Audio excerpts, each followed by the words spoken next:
Il fallait bien une statue pour rendre l'hommage qu'il mérite à Camarina. Le taureau de la manade Chauvet, 3 fois Biaou d'or, le cocardier des années 2000, verra donc de son vivant une statue en bronze à son effigie. C'est sur l'initiative de 4 passionnés fous de Camarina, ils l'auront supporté dans toutes les arènes de Provence et du Languedoc, que ce dernier, à l'instar de Gandar ou Goya, trônera à l'entrée du village de Sénas. Cette cité, à l'extrême est des Alpilles, abrite non seulement nos 4 aficionados, mais également un sculpteur australien, Peter Ball. Quel est votre plus grand souvenir de la carrière de Camarina, si vous deviez en citer qu'un? La finale en 2006 à Nîmes, où quand Matisse a été Biou d'or, et voilà, l'année de Matisse Biou d'or. Et après, le jour de la finale, il a montré qui il était. Voilà. Pour moi, c'est sa plus belle course qu'il ait jamais faite. Si l'œuvre est terminée en ce début 2009, les amis de Camarina n'avaient pas attendu le 3e Biaou d'or en 2008 pour commander la statue de leur héros. C'est pas parce qu'il a été 3 fois Biou d'or qu'on a fait la statue, vu qu'on l'a commandé avant. Maintenant, ça a été un bonus, voilà. Et qu'est-ce que vous présagez, puisque c'est peut-être la première fois qu'un taureau est statuifié?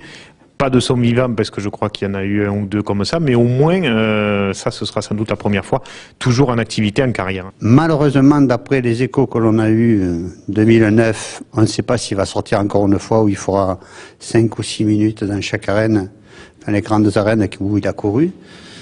On le regrette fortement, parce que avec la finale qu'il a fait en 2008 à Nîmes, pour nous, c'était un taureau qui pouvait faire encore une saison. Peter Ball, vous êtes le sculpteur et l'artiste qui a réalisé cette statue de Camarina. Comment est-ce qu'un artiste australien se retrouve à réaliser une œuvre sur un taureau camarguais, cocardier? Pour moi, c'était pas le taureau espagnol, c'était un taureau plutôt, et même en parlant les uns les autres, c'est plutôt une grosse vache.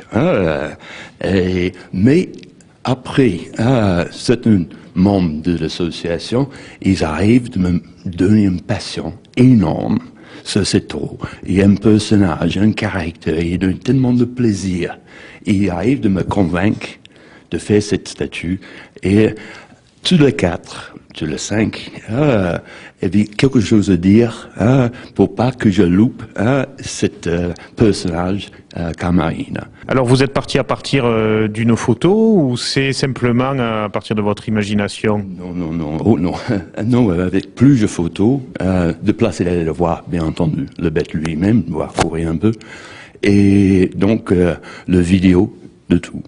Ensuite de ça, je fais une petite maquette et que je demande les uns les autres, est-ce que c'était bien Camarina? Ça, c'est exactement 10 semaines, jour par jour, 7 jours par semaine, 10 semaines pour le faire. Donc la statue est en bronze? Elle est en bronze, oui. On est fiers d'avoir réalisé une œuvre comme celle-là? J'ai toujours eu le trac, bien entendu, parce que j'avais les gens derrière moi, j'ai dit, qu'est-ce qu'il va dire? Donc, le moment que j'ai eu les échos, oui, c'est bien lui.